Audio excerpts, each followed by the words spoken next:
Hi, this is Paul. I want to continue working through the Jordan Peterson Joe Rogan conversation. Basically, what I do here is sort of slow things down and take our time listening to the arguments that he's building, because I think a lot of what we've been working on in this little corner of the internet has been actually, I think it's Jordan's working through many of the same issues, and we'll keep working on it. So the title of this video that I had a little while ago that I repeated in the video that Peterson retweeted a little bit, your religious spirit of your ancestors' code, the religious spirit of your ancestors' codes, your relevance realization software. And I want to slow that down and walk through it a little bit. Now, there are other ways to talk about this, but because we're so deep in Vervaeke's language, we're just going to use his language here, because I've been learning my cog sci from him. Well, so what is relevance realization? That's sort of the heart of Vervaeke's scheme. And if you listen to the 50 episodes of Awakening from the Meaning Code, it sort of gets into this relevance realization. And now, realization is both upper register. It can be mental. Oh, I've come to the realization that, or realization can also be the instantiation, the physical instantiation, the realization of my dream to travel easily from New Jersey to New York is the George Washington Bridge. Okay. So realization is nicely sort of both-sided in terms of upper, lower register, also in terms of a mental realization and a physical realization. Now, early on when I talked to John about this idea, I talked about it as sort of a black box. And I still think it is in some ways. And now he's a cognitive scientist, so his job is to keep digging into this thing, but I really wonder if it won't be something like an onion, that we the same kind of combinatorial explosiveness we arrive at as we go out in terms of the world is too big. The world might actually be too small. And I don't know if we'll ever sort of get to the bottom of it as such, and if there isn't some combinatorial explosiveness all the way down as well. And you might have an answer for that. I'm just a layperson thinking about these kinds of things. Now, I think the relevance realization outcomes concretize as accumulated 4P knowledge. I know that's super dense Vervaeke talk. 4P knowledge is not just propositional knowledge, which is the kind of knowledge we think today, not just sort of concordist knowledge. The cell phone stand is on my desk. Not just that kind of knowledge, but perspectival knowledge, procedural knowledge, and John sort of put it down into those. We've talked about parabolic knowledge, and knowledge is quite a bit more three-dimensional than we like to think, as we flatten it out sort of in upper register talk. There's nearly an infinite amount of knowledge, even in something as simple as a cell phone stand.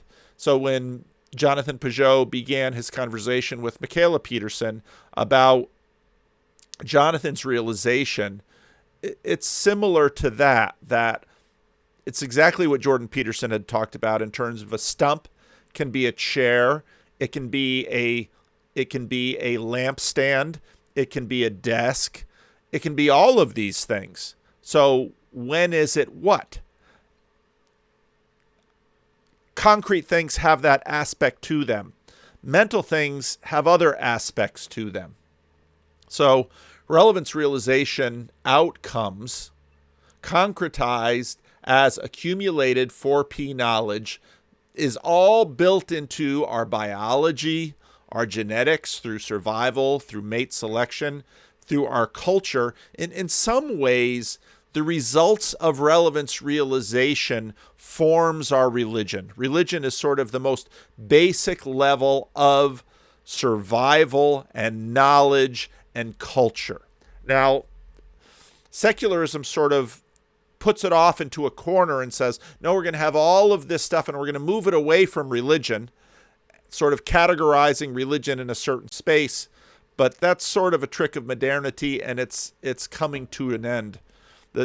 Why, back to Tom Holland's question about, were the Greeks religious? Well, they were sacrificing and they had temples, but they didn't really call that religion. Religion was, in some ways, well, just the sacrifice or just the temple or just the bowing down, whereas they're certainly embedded in an entire world.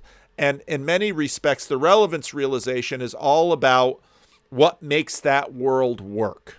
Now, my apologies for working with some of this dense Vervaeke talk, and hopefully as I continue to try to comprehend it and explore it, I'll find some new ways of talking about it. But so much of our language, and this was the thing that sort of stunned Joe Rogan, because when Peterson said, the Bible is the basis of Western civilization, Joe Rogan kind of, what? Cared to defend that.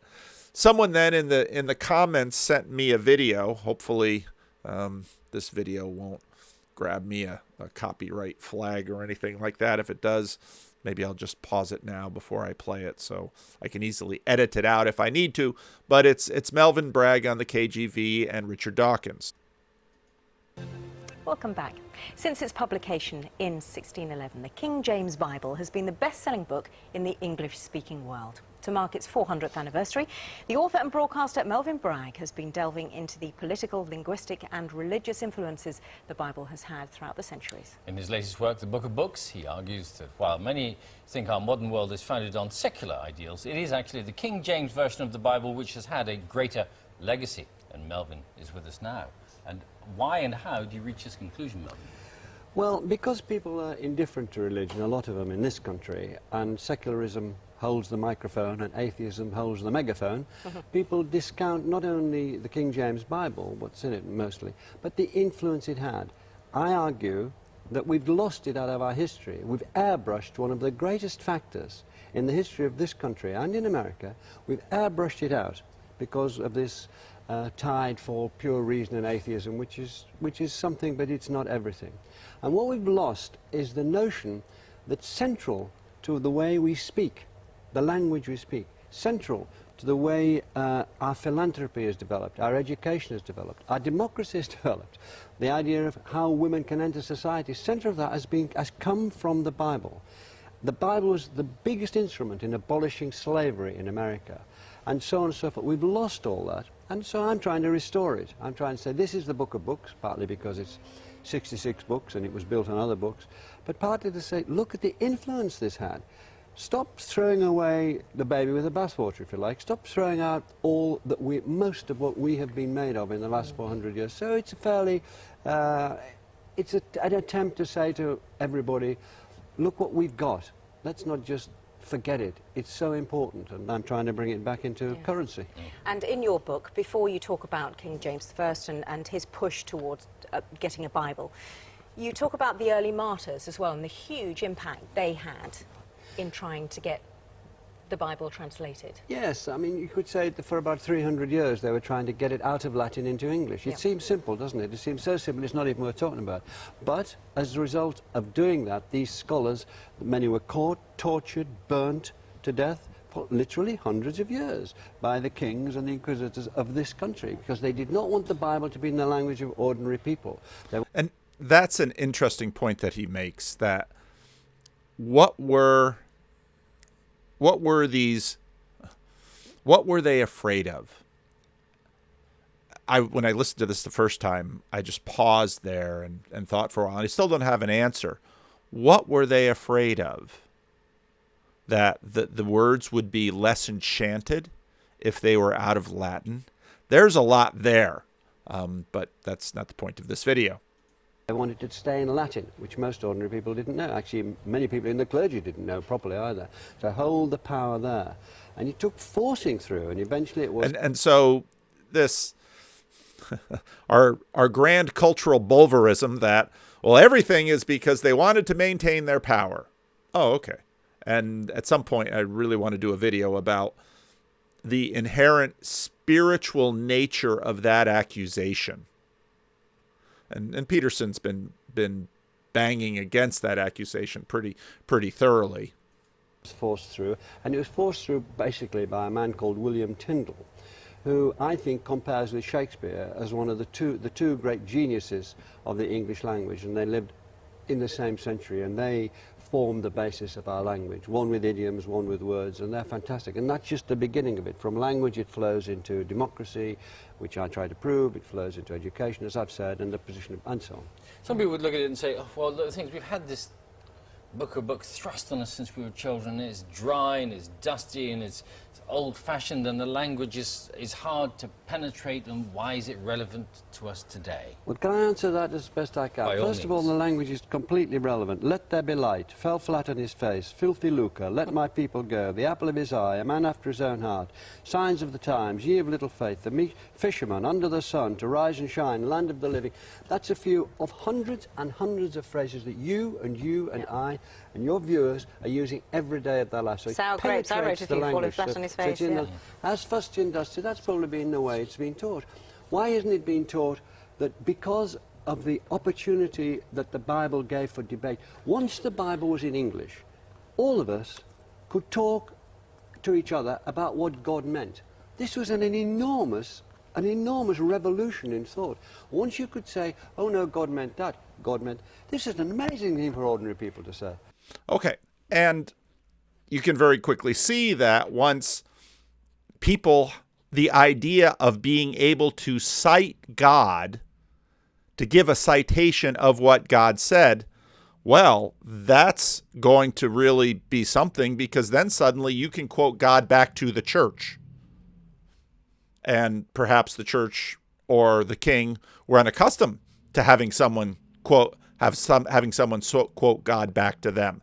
And well, it was all fair and good when we're sort of doing that all within the walls of the church and doing that behind the scenes and just sort of coming out and presenting, this is what God said, and we all agree together, so say we all. But suddenly, this is in the hands of the people. And this then sets up the dialogue. This then sets up the discussion that had been going on behind church walls, and obviously for centuries within the church. Now suddenly everything changes. Okay, so let's go back to the recording. Imagine that as we moved forward through time, well, at one point we had no books at all. We had no writing. Well, then the question might be, well, what did we write down? And the answer is, well, stories. Well, what are stories? Well, they're descriptions of people moving through time and space, doing things. Now, that isn't all they are, because they can be boring. And not just doing things, but pursuing things. Well, what are we pursuing? Well, in some ways, we never know what we're pursuing. We're always pursuing everything. We're pursuing betterment. We're sort of dead reckoning our betterment and sort of stumbling towards it. And we say, well, more weed is better than less weed, or a better relationship with my neighbor that allows collaboration is perhaps better than fighting. And so there's all these different layers and levels that we're pursuing all at once, and language is going to be a very big piece of this. So they're interesting stories about... They're interesting descriptions of people moving through time and space. Those are the ones that stick. You bet. Well, no one will listen to them otherwise, or write them. Yeah. And so this is where really the relevance realization sort of comes into play. Again, the coding in terms of our interest. Now, certain conversations continue to well up. One of my first conversations with Adam Friended, we were having this conversation where basically he looked at, I think there's issues with his idea, but he basically said, well, the reason that in the West, the Western democracies outperformed Nazi Germany, mid-century Japan, Imperial Japan, the Soviet Union, was we had better ideas. We had better coding. Now, again, it isn't just one idea. It's this accumulation of ideas. The conceptualization is that all of this relevance realization codes our selection. And so when we want something that's better, The relevance realization codes what we see as better. And we see this all the time. We see it playing out in the marketplace. What is the better car? Well, some people are looking at consumer reports. And so if you look at Toyotas, why are Toyotas so better? Well, in some ways, Toyotas use, if you look at reviews of, let's say, something like a Toyota Land Cruiser, or even a Toyota Sequoia. Toyota Land Cruiser, Sequoia don't get terribly good gas mileage. Why not? Because the Toyota engineers are using tried and true technology and tried and true parts and tried and true processes, and they only allow the evolution to be very, very slow. And what that means is that over time, you go and look at what parts fail and what parts endure, and over time, you build a more and more reliable car. But then why is it getting not as good gas mileage for, let's say, a Toyota Sequoia versus a Chevy Tahoe? Well, what's Chevy perfecting? Well, Chevy's trying to they're both chasing dollars. Chevy's trying to pursue, let's say, the cutting edge or the bleeding edge of technology. They're trying to wring as much gas mileage out of a very heavy SUV. And they're adding a bunch of the bells and whistles and gadgets and gizmos that when people get into the car, they're like, oh, wow, look at this, look at that. I look at, let's say, two cars that I own. I own a Hyundai Palisade and I own a Mazda CX-30. The Palisade has quite a bit more technology built into it. The Mazda's a little bit more conservative. The relationship between those things are going to have different outcomes. And there's nearly combinatorial explosiveness within all of the factors that go into outcomes in our lives. Okay? And so I would imagine that the coding that goes into our decision and our volition and all of the complexity of that also is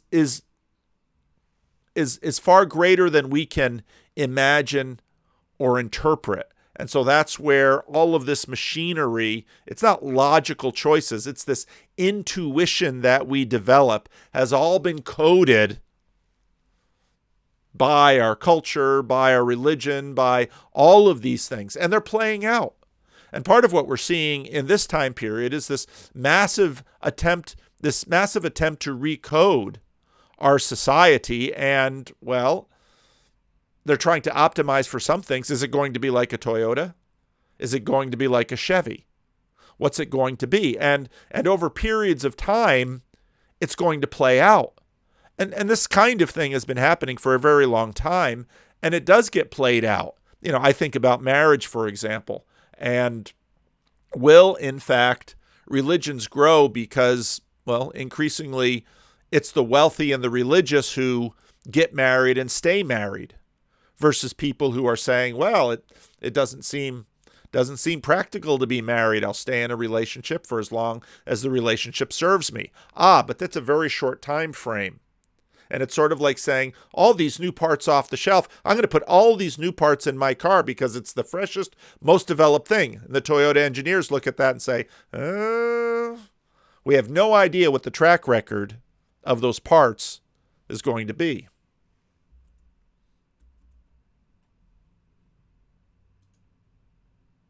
Have to be interesting. So that means that our sense of meaning orients us to certain types of stories. Well, those are the ones that get written down and remembered. And so we aggregated those stories across time. And those were our first basic documents. We're like a self-description. And what we're doing is we're constantly reiterating on those stories. And in fact, all of the discussion about the Bible today, all of the discussion about same-sex marriage or women's role in the church or human sexuality, we're constantly, at least religious people are doing, is constantly code-checking that over the people in the past. Now, if you sort of leave the Bible behind, what are you code-checking it against? What are we doing? Well, here's what interesting people are doing. Well, how do we know? Well, because we're interested in them. And so then you think, well, what's... And again, that interest is coded by generation after generation after generation. And it's coded in the biases that your parents carry. It's coded in the ideas that your school counselors have. It's coded in the religious ideas and proclivities. I remember reading one book. It was basically saying something, these massive sweeping generalizations about religion. It was not a religious book, but religious people used to think that divorce was wrong. Now we know that isn't true. And it's like, huh? Where did this knowledge come from? You're just laying it out there. And actually, I find many advice books out there just sort of, now we know this isn't true. Well, you got a footnote on that? Manifesting itself, and that's that spirit description. What are we doing? Well, here's what interesting people are doing. Well, how do we know? Well, because we're interested in them. And so then you think, well, what's manifesting itself? And that's that spirit of engagement.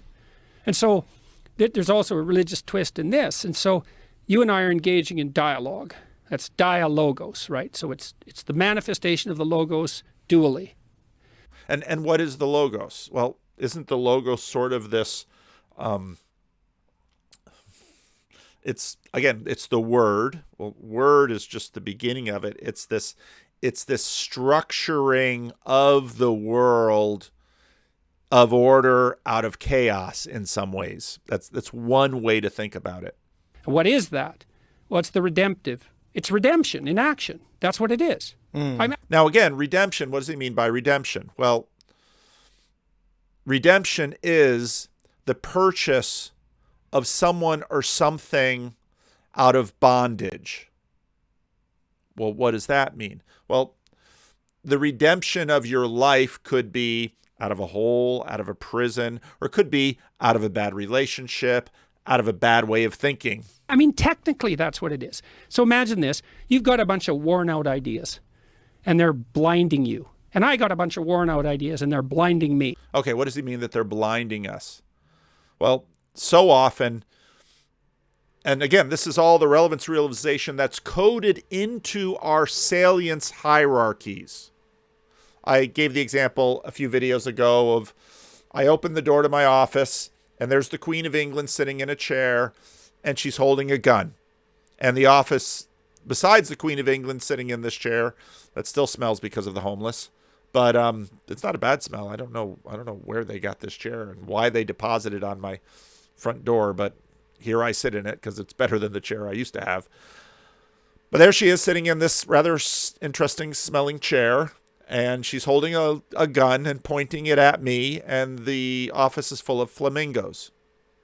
The relevance realization coded into me decodes that entire picture. Now, the fact that I described her as Queen Elizabeth of England, a picture pops up to most of you. Some of you, I imagine hardly any of you, don't know who I'm talking about or wouldn't recognize her. And if you had never seen a gun, what might she be having in her hand? I have no idea. Or would I see the flamingos? All of that is coded into us over tremendous periods of time. And if we stumble forward in our blindness, we will fall into a pit. So what do we do about that? So here's the interaction between all of these filters put up. And, well, if I don't recognize it, say, Your Majesty, why are you going to shoot me? Or, look at the flamingos. Well, I talk to you about what you think, and I listen because, man, maybe you know something that I don't that I need to know. Yes. Well, so how is that not a redemptive process? Obviously it is. And what's its signal? Because it redeems you from your own totalitarian idiocy and the hell that leads to. You just told me that. You said, what happens if you're isolated for 5 years? I think of more of it as expansive than redemptive. That's fine. I think of it more in terms, I mean, that's my personal experience in doing this podcast, Well, which is... It's not just expansive, though. I agree with you. It's expansive. But it's not just that, because while you're expanding, you're also discarding. Right? Yes. Yeah, so that... Okay, this is key. This is what I wanted to get to at the editing. So the coded relevance realization, just even by the relevance, well, we're editing. Well, that's not relevant. Well, the flamingos are irrelevant to the gun. And Queen Elizabeth, is she like 98 now? Queen Elizabeth, why is she in my little office on the corner of Florin Road in Sacramento? That's not relevant. The loaded gun is relevant. And we're coded for that. And so what we're always doing is editing. And even, every day people send me 5 or 10, not 5 or 10 every day, but I regularly get a lot of, Paul, you should do a commentary on this. Paul, you should do a commentary on that. Paul, you should do a commentary on this. I can't do a commentary on everything. So why do I select what I select? That's a really good question. That's kind of a black box inside of me. Well, some might say, well, you get better hits when you talk about Jordan Peterson. I'm sure that's going on in there. Now, how to conceptualize all of this influence? Is the influence just sort of dead? It's almost living. And in fact, often artists have talked about a muse. Well, what is a muse? A muse is sort of a spirit. This is the influence, and these spirits are alive and well. That's part of it that makes it redemptive, right? Okay. And there's a reason that in Revelation, Christ comes back with a sword to judge the elect and the damned. There's a reason for that, because that's a symbol of the operation of the Logos. And the Logos, even in dialogue, says, that's an interesting point. We'll keep that. Let's focus on that. Well, we can. Now, right away, let's say, what is this Logos? You look back in Greek philosophy. Well, it's an organizing principle. Well, when we say principle in our culture, we think of some dead, static, propositional thing. But when we think about how much organization needs to happen, organizing principle as a dead, singular, some limit, let's say like the speed of light, even though, again, Rupert Sheldrake, why does it keep moving? Back in the ancient Greeks, they used to think that one way to know the living versus the dead was living things move, dead things are static. So the Logos seems to be organizing, shaping, bringing organized, fruitful life that is moving in a direction and taking all of the stuff of the world and moving it in a certain direction. We can ignore that. We can get rid of it. And the Logos, even in dialogue, says, that's an interesting point. We'll keep that. Let's focus on that. Well, we can ignore that. We can get rid of that. We can junk that. And it's this constant, part of it's mercy, because let's keep what's good because we want everyone to flourish. But part of it's judgment. That's the sword. It's like, no, not this. And you get rid of most things, right? You can't keep most things. You have to put them aside. Well, that's that. There's an old idea that Jung elaborated on that. Okay, now we do this all the time and we don't even notice it. So I do conversations with randos, and sometimes, both of us will steer the conversation as we go. Is there relevance realization happening in that? Absolutely. I have an intuitive sense. I can't articulate it very well. I have an intuitive sense of what might be interesting to you based on what's interesting to me. And I might say, well, some religious things are interesting, and we could sort of pull them out of the channel, but there's way more in there. And then your relevance and my relevance come together, and do we dance? Well, dancing is a better way than fighting, because we sort of collaborate and we never really know what kind of conversation is going to happen because we're doing it together. God rules with two hands, right? You can't keep most things. You have to put them aside. Well, that's that. There's an old idea that Jung elaborated on, that God rules with two hands, mercy and justice. Now, when he talked about that, I thought of Jonathan Pizzo's right hand and left hand. Right hand, left hand. I also thought of John Calvin's commentary on Jacob wrestling with God, because one of the amazing things that, I'll see if I can find it. It's almost always better to quote it and use the selected words. This is from John Calvin's commentary, his Genesis commentary, where Jacob wrestles with God. Moreover, it is not said that Satan nor any mortal man wrestled with Jacob, but God himself. to teach us that our faith is tried by him. And whenever we are tempted, our business is truly with him, not only because we fight under his auspices, but because he, as an antagonist, descends into the arena to try our strength. This, though at first sight it seems absurd, experience and reason teaches us to be true. For as all prosperity flows from his goodness, so adversity is either the rod with which he corrects our sins, or the test of our faith and patience. And since there is no kind of temptation by which God does not try his faithful people, this similitude is very suitable, which represents him as coming hand to hand to combat with them. Therefore, what was once exhibited under a visible form to our father Jacob is daily fulfilled in the individual members of the church, namely, that their temptations, it is necessary for them to wrestle with God. He is said indeed to tempt us in a different manner from Satan, but because he alone is the author of our crosses and afflictions, and he alone creates light and darkness, as is declared in Isaiah, he is said to tempt us when he makes a trial of our faith. But the question now occurs, who is able to stand against an antagonist, capital A, at whose breath alone all flesh perishes and vanishes away? At whose look the mountains melt? At whose word or beck the whole world is shaken to pieces, and therefore to attempt the least contest with him would be insane temerity. But it is easy to untie the knot, for we do not fight against him except by his own power, and with his own weapons. For he, having challenged us to this contest, at the same time furnishes us with the means of resistance, so that he both fights for us, against us, and for us.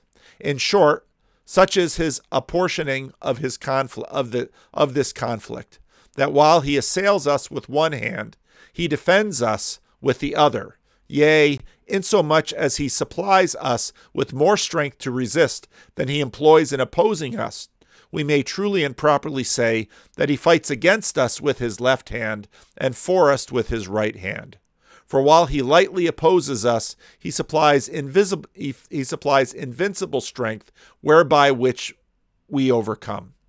It is true he remains at perfect unity with himself, but the double method in which he deals with us cannot be otherwise expressed than that in striking us with a human rod, he does not put forth his full strength in the temptation, but that in granting the victory to our faith, he becomes in us stronger than the power by which he opposes us.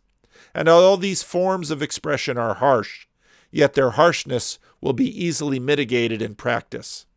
For if temptations are contests, and we know that they are not accidental, but are divinely appointed for us, it follows hence that God acts in the character of an antagonist, and on this the rest depends, namely that in the temptation itself he appears to be weak against us, that he may conquer in us. Some restrict this to one kind of temptation only, where God openly and avowedly manifests himself as our adversary, as if armed for our destruction. And truly I confess that this differs from common conflicts and requires beyond all others a rare and even heroic strength. Yet I include willingly every kind of conflict in which God exercises the faithful, since in all they have God for an antagonist, although he may not openly proclaim himself hostile to them. And the mercy is, well, let's let everyone flourish and welcome people and forgive them, all of that. But justice is more, yeah, but let's do the right thing and leave what's wrong behind. And that requires judgment, judiciousness. I talked to Jimmy Carr about how he prepared for his comedy tour. And maybe you do exactly the same thing. And he said, stand-up comedy is the most dialogical of artistic enterprises. And I thought, well, what do you mean? Because you're just talking like I do on lectures. And I think, I'm listening to the audience all the time. Just making contact with them, watching how they're reacting. I'm listening. Carr said, well, I do 100 shows before I go out on tour and I try out new material. So he generates new material, a lot of it. That's the creativity part. Then he goes and tries it out in audiences. And they either laugh or they don't. And because he's brave and listens, he notices when he's not funny, and he stops being not funny. I think this is a terrific piece of this conversation. I just got an email from someone who wants to do a little bit of work and make some videos, and he said, how do I talk to both Christians and non-Christians? I said, basically, the only way to learn how to do it is to do it, and to talk and to listen. Church planting friend of mine who, when he started his church, had 4 questions, and this was long before COVID. He would basically go into coffee shops and ask people, can I ask you some questions? And then I'll buy you a cup of coffee. It's basically, give me 10, 15 minutes of your time and I'll buy you a cup of coffee. And all the questions he asked, they weren't invasive or anything, just basically about their thoughts of church and God and what have you. And he basically whittled it down to just a few questions. And he talked to hundreds of people about those questions. And what happened often was, well, once they'd start the conversation a little suspicious, why does this stranger want to ask a question? Here are the questions. These are the questions right here. There's no trick here. I'm not going to sell you anything. I'm just going to buy you a cup of coffee, and it'll be a simple exchange. Starbucks coffee, it's $7, $8 for sitting down and talking to me about these questions. People are like, oh, okay, if they got the time, why not? And, well, if you're good in conversation very quickly, good things will happen. And, in many ways, part of what I started with the conversations and the Randos conversations and all the other conversations on this channel was exactly the same thing. Ask people questions. Listen to them. They will tell you what's good and what's bad, what's funny and what's not, what's meaningful and what's not. They will. This is what we do. And so the audience just tells him what's funny, and then he collects that across 100 instances. And then that's funny and verified by the audience, and he goes out and tells those jokes. And so that's dialogical and redemptive as well. It's like, what jokes need to be told? Well, our culture has some sacred cows. Those are idols. The idols that the Israelites worshipped in the desert, the golden calf. They might be and they might not be. You have to test them. And the way you test them is iterating through time again and again and again and again. Does this one stand up? It's very similar to sort of his Darwinian understanding of truth.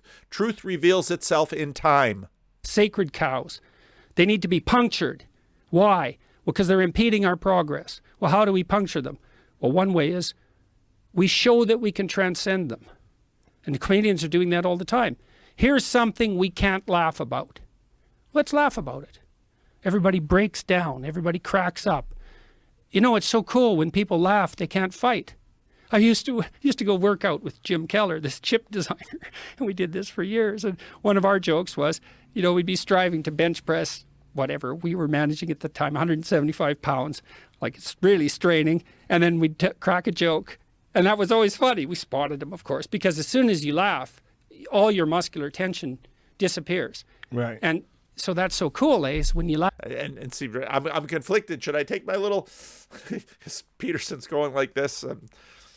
Yeah, more of his stuff will be on YouTube, but the puppets are fun. The puppets are fun. Laugh, you can't fight. You can't fight when you're laughing. So how much laughing should we be doing? It's like, it depends on how much fighting we want to do. And maybe if we didn't want to do any fighting, we'd be laughing all the time. And that's how you said, that cements your group of comrades together. Well, you're not fighting. What are you doing instead? Playing. Yeah. Well, that's what we need to do, man, is we need to play. All of us. Yeah, well, I agree with that, for sure. There's a thing going on with stand-up where you're working with the crowd, too. It's really interesting. Tell me about it. Well, I'll have a bit, and I'll have the bit. This part is really good, and there was a church in the Bay Area that for a while had their own little New Begin House of Studies, and one of the pieces of it was they would take preachers out to comedy houses and basically pay attention to the language. Almost always the most successful preachers are pretty good comedians. Fully structured.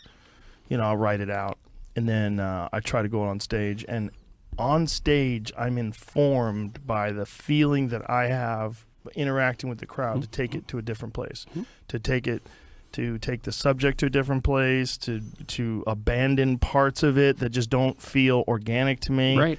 And you learn through the crowd that you can't just right. Sometimes you can. Sometimes jokes come out in full. There's some jokes that are and where do they come from, and where does that imprinting come from? We're mysteries to ourselves. Wrote that I literally wrote them down, and then I did them on stage the exact way that I wrote them down, and they always stayed that way. I don't know why, but some of them, they don't come that way. They come like as a thing that you have to piece together. Like you have here you have some material, you have some raw material, and I guarantee you this could be a house, but you're gonna have to figure out what the layout is. That's what happens. And it's the same thing that you do with sermons. Well, here's your text. Well, what do you have to do with that text? Well, regular people are going to be listening to it. Well, what did I talk about last week? Well, we're in the Gospel of John. Well, where is this going? Well, it's got to connect with people's lives. It's got to be applicable to their lives. They have to sense that. And it's got to be meaningful. And it can have humor, but it also needs to have depth. And what's the process that you use to put together a sermon? That's what I'm lecturing. Yeah. Because I never give the same lecture twice. And I don't use notes. But I do the same thing. I have a whole, I think about it like jazz improvisation. I have a whole bunch of stories that I know. And I have a whole bunch of questions that I've investigated. And what I try to do in a lecture, and that's what I do on the tour, is I have a question that I haven't investigated to my satisfaction. Then I sit backstage and I think, okay, what question am I? In the past, I've said some rather uncharitable things about the first book tour. It's an astounding thing that this is happening. That he will sell out theaters to hear him talk about something that they can't anticipate he's going to talk about. He has no idea what he's going to say. Now, certainly, I'm sure that there are better or worse, because, he's going to have them recorded, and he's going to talk to people, and which ones were good and which ones weren't good, and he's going to have a sense of this was good and this isn't good. I mean, I deal with all that stuff with my videos, but that we pay attention and we listen to this. It's a tremendously mysterious thing. Investigating. It has to be one I actually want to investigate. It can't be a lie. This is a good hint for people who want to write essays. Don't write an essay about a question that you don't want an answer to, because that's a lie. Right. And it'll be dull. Don't preach a sermon about a question you don't want an answer to. It'll be dull. Use of lie in that case? I don't know. And you'll hate it, and you'll hate writing, and you'll get a bad grade, and you'll get cynical, and you'll drop out. It's not good. So you got to be a real question. So this is a question. I think it's worthy of pursuit. I'd like to get farther with it. Okay, here's a theory I know about that we could explore it with. Here's another one. Here's some examples of that make good stories. Here's another place I could go to investigate that. So I have that in my mind, and then I go out and I'm watching. I always watch single people in the audience, one at a time. What he describes here is not terribly different from what I do with sermons. And part of the reason, so when I first made this channel, I was like, well, what are we going to do with, should I do any like stuff that I do as a preacher? Should I include any of that? Now all my monologues and commentaries are, but then I basically had the idea, what if on Thursday or Friday, I sit down and I run through where the sermon's at. And after I did it once or twice, I thought, well, this is pretty good. And then you leave comments on it and you let me know what you think. And it's like, well, that's really good. Because most of the time as a preacher, you do judge body language. You can tell when a sermon's sort of hitting home and when you're stinking up the place. But to actually have a trial run, and usually 10 or 20 or 30 times more people see the trial run than see the final edition. That's just the way this is. But what an amazing thing to be able to get feedback from you. I mean, that's part of the reason I do the Thief in the Night live streams, is I drop into the Bridges of Meaning Discord server, and what we've sort of done as a community is curated a community of interest. Now, there's real problems with that. I mean, a number of the comments on the Wave 3 videos has been, well, you're going to have to, the longer you go at this, the more insider the more insider language you're having. And we really have that with a lot of the Vervaeke stuff. And that's, on one hand,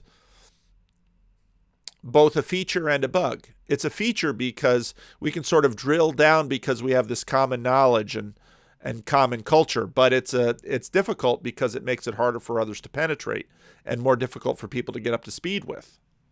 Lights kind of interfere with that, because I like to be able to see the people at the back, but I can't. So I watch the front people, and I see. And I've been to a number of his talks, and what he's describing is exactly what he does. And I kind of I often feel for the people who are sitting up front, because it's like, sometimes you just right down on them, and it's like, whoa. Is this landing? Like, are the lights going on? Because you can tell. And I think the thing that's most similar to what I'm doing in my book tour is stand-up comedy. So you can tell if it's landing. People are. Sometimes I have regret about the videos I didn't make. There's a conversation out there between Bill Maher and Joe Rogan, which is outstanding. And I almost made a video on comedy a couple of years ago because, in a sense, one of the things about comedy is it's involuntary. Laughter is involuntary. In fact, what happens with good comedy is that you almost have to work hard to keep it in. My father, when he was a little boy, he would crack up in church sometimes. Someone would look at him funny, or the organist. He used to tell me stories about this one church where my grandfather was minister, and they had this organist, and the organist would make all of these things, and my father would just find that hysterical, and he would try to keep his laughter in. Of course, his mother was sitting next to him, giving him the stink eye or pinching him, and then his little sister, my aunt, would then look at him because she knew just a look would set him off, and bang, he goes off, and he's laughing in church, and he's the preacher's kid, and he's in trouble. Well, laughter is almost divination in some ways. It's laughter is a tell of the spirits, of what's going on beneath the surface. Nodding, and they're not fidgeting, and the crowd isn't rustling, like they're all focused, and some of them are looking like this. And now and then you see someone who's kind of nodding off, and if there's a lot of them, that's a problem. But if it's one guy, you don't look at him, look at someone else. Maybe he had a bad day. You don't take that personally. And then the crowd, you said, informs you. And inform is really an interesting term. Information. Mm-hmm. So now that's the logos. You're looking at the crowd, and you're looking at their eyes in particular, and their face. And their eyes tell you what they're focused on, so what they think is important. And their face tells you how they're reacting. And then you glance around the crowd, and then you get a sense of the whole crowd, and you map that onto your body. You get a sense of the spirit of the crowd. And that gives rise to a set of intuitions that allows you to communicate, because otherwise you couldn't communicate. And you're going to be basically having a spiritual conversation with the crowd, with your body, with your look, with your words. And all of that is there's going to be a spirit of the talk, or as Joe said, an angel of the talk. I'm not sure if I'm quite good with that language, but there's a spirit of the talk, and it will be unique, and it will be durable. If you have a recording of the talk, that recording will have a spirit, but it'll still be different from the crowd. And that's listening, although you're doing it with your eyes, but you're still listening. And that does inform this dance, and that's partly also why people love stand-up comedy. That's partly why they like my lectures, is because they don't know what's going to happen, and neither do I, and it could fail at any moment. And so a good comedy... Have you had lectures that failed spectacularly? No, but I've certainly had ones... I certainly have felt that it might. Right. Because I'll go out on... I've had sermons that have failed spectacularly, trust me.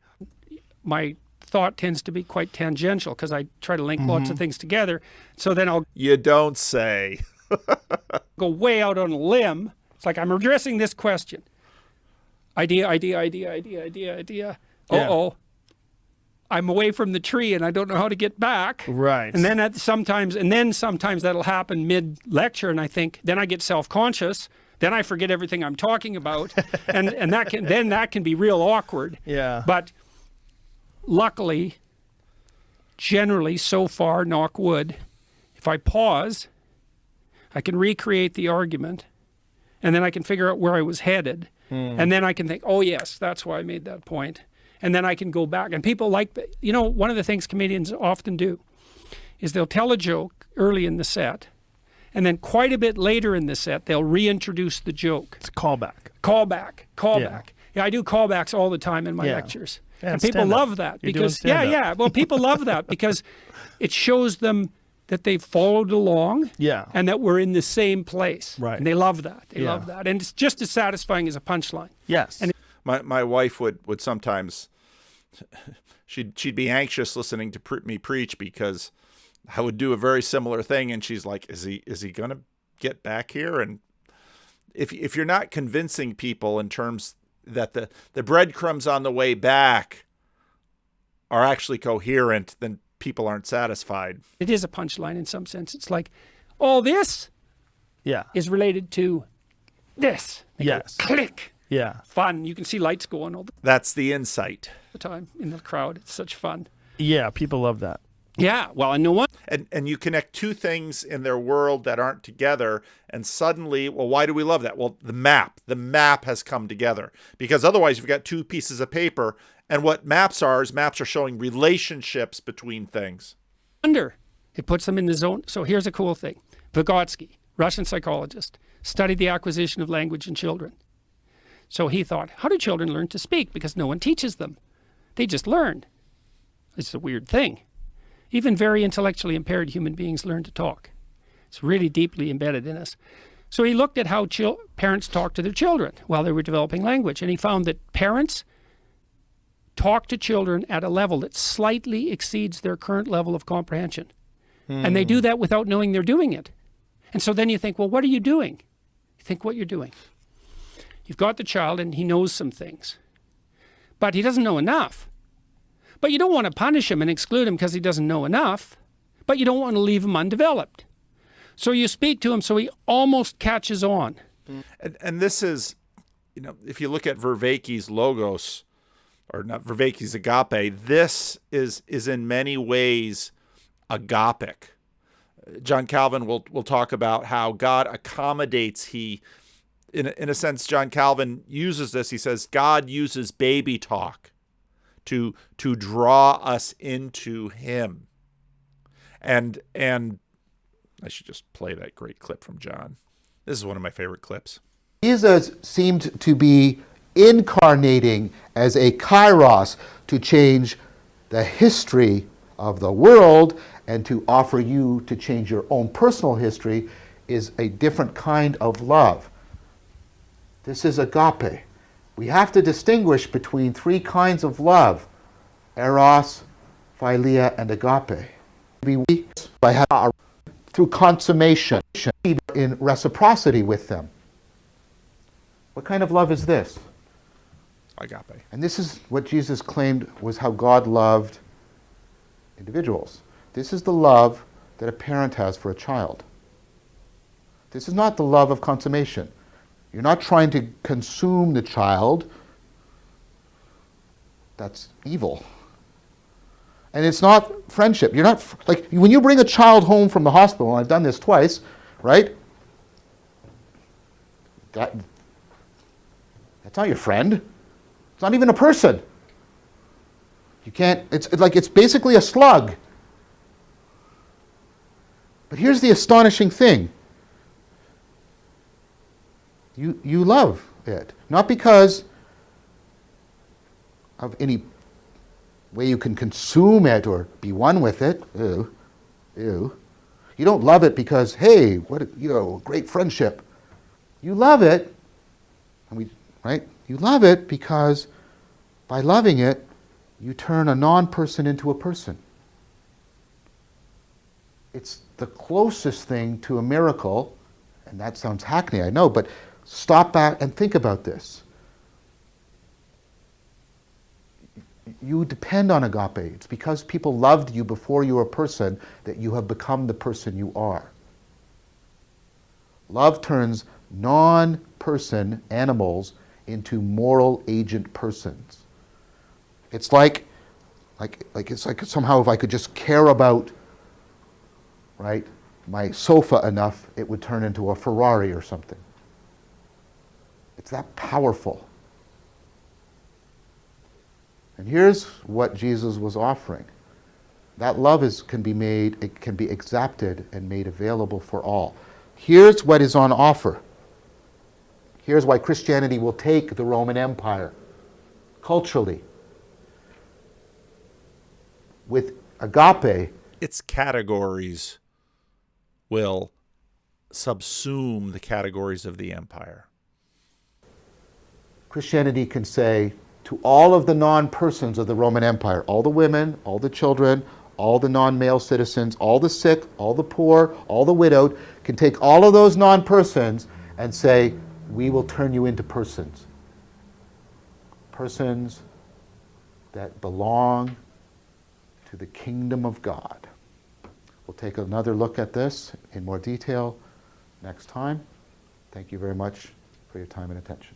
I don't get tired of listening to that clip at all.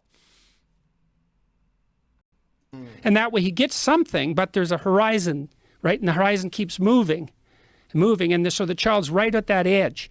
That, Vygotsky called that the zone of proximal development. And it's agapic. And the parent doesn't even know the parent is doing it.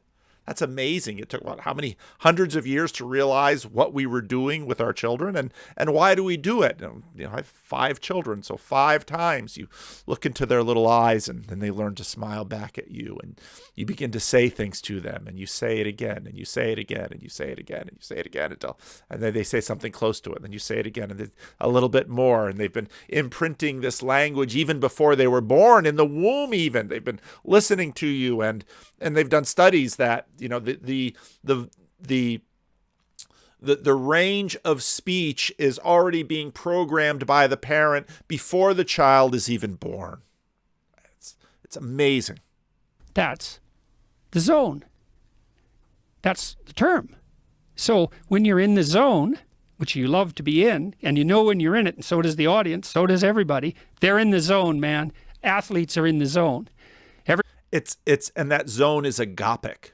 It's almost as if God is drawing us into Him by His love, and we're looking and we're smiling. I think of Eric Little, who was the main character in Chariots of Fire, who is the saint in Shantung Compound, where people would. He ran, he was a sprinter, and he ran in a strange way. He had his head back. It almost looked like he was full of joy. It almost looked like it was a Hebrew prayer. And people would say, why do you run that way?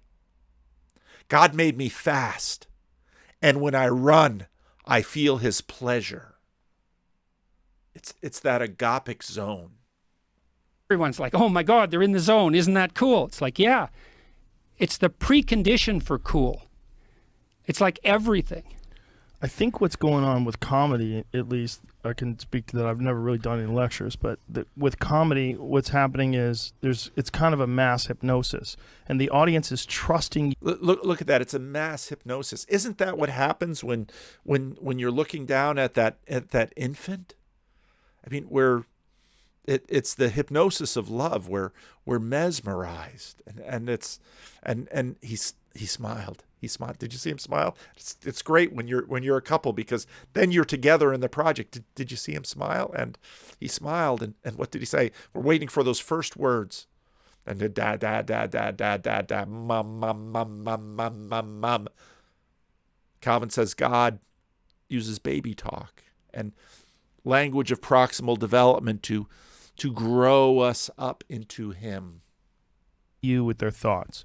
If your thoughts are clean enough, meaning if they're precise enough that someone can I love this section of the talk too. Follow you with wonder. Like not knowing. Look at it. It's all there. Where you're going with it. It can't be too obvious. One of the worst things a comic can do is have too many words to set up a premise and to set up a punchline, because then it allows the person to formulate their own punchline. And oftentimes they come to the same punchline. A little sooner. Right, because if a person is going to write, if the person's going to use too many words to describe something, oftentimes they're unskilled. Right, so their punchline will also be obvious, and it's a real problem. But and the mystery needs to be there, and it's that Agapic, it's that zone of agapic development. That should probably be the name of this video. That same punchline, even though it's obvious, would be effective if you hit it with an economy of words. So that wonder is really an interesting thing. So most of the things around us we don't attend to. And that's because there's an infinite number of things around us. Well, except maybe if we're on psychedelics, in which case we attend to everything. Everything all and at that's, once. Yeah, and that's too much. Yeah. And everyone says, oh, that was too much. It's like, yeah, that is literally the definition of too much. And we know why. I never feel like it's too much. Well, that's good. Never? No. I love that one. Oh, that's good. Never? No, I feel like I can't handle it at the moment. Okay, okay, that's fine. I'll not settle even for that I that. can't handle it. I can't categorize everything. Right. Like it's over. Well, again, back to categories. What is a culture? A culture is an ecology of categories. And what psychedelics, and I could talk to my friend James, the neuroscientist who teaches at community college here as part of our local meetup. You blow away the categories. Well, now everything floods in. Overwhelming in its possibilities. Yeah. But one of the things that I love the most about psychedelics is that it informs me of that just by Use that word inform again. existing. It informs me that all of my notions of reality itself are bullshit. They're all bullshit. And So it makes you skeptical? I live in this sort of confined, this restrained, narrow, carved pathway world because that's where I live all the time. But then Sufficient. and then but then you have a psychedelic experience and it just boom. So All that's gone. That wonder that you described, that's like a fractional psychedelic experience. So you say, well, they entrust you with their wonder. And again, that's what children do. That's what language does. That's what preaching does. That's what comedy does. Because comedy is revelatory. You don't know what's in you until it bursts out of your mouth and it's like, oh, there it is. It's like, yes, they do. Yeah. So when we're sitting in this room, most of the things that are going on around us, we're not attending to. So basically, we perceive them as equivalent to zero. So that's kind of interesting because everything around us is infinitely remarkable. And yet we perceive everything as if it's zero. Now, the reason we do that is so that we can use our limited attention on a few things. Yes. So it's necessary, but it's also blinding. Now, when you start to wonder about something, what you're actually doing... If you go into my question and answer today, I talked about that. I've been thinking about it. I should really chop that up a little bit and make some other things, make some little shorts out of that too, because the world, our relationship with the world can't hold all the glory possible. And so we have these moments of wonder when to our delight, we're surprised by glory. When you wonder attention on a few things. Yes. So it's necessary, but it's also blinding. Now, Which is interesting because that's exactly the word we use for glory. You start to wonder about something, what you're actually doing when you wonder about it is freeing your perception from the constraints of memory. And that's a place of dancing. It's a place where memory itself is updated. And if you trust someone and you express that sense of wonder in the confines of that trust, then you are in fact participating in the process that reveals the underlying complexity of the world to you, and then does it's revelatory. Does literally inform you, and you feel that because you're leaning into. We want to be conformed to the patterns of glory. I've been very interested technically in the instinct of meaning, because what is meaning, and is it illusory? Because that's the fundamental question. And that is the fundamental question. And that's why for him, I keep saying that for Jordan Peterson, meaning is the gyroscope within the iron box of secularity. We can no longer see the stars. We're skeptical about revelation. And so we grab onto meaning and we follow it. In some sense, it isn't even is suffering real. It's is the meaning that keeps suffering at bay. Is that real? That's a more fundamental question. And the answer to that is, it's not only real, it is the most real thing. And you have an instinct that signals its presence to you. And part of that manifests itself as one. Again, this is anti-nominalism. It's saying that meaning isn't simply something we project onto the world, but meaning instead is an indicator. It tells us of the world. It tells us of the patterns and the reality and the waves that make up the world. And that's why meaning can be a gyroscope. It's the openness to transformation. Because it isn't even the new ideas that are redeeming. It's the process of continually opening yourself up to the transformation of new ideas.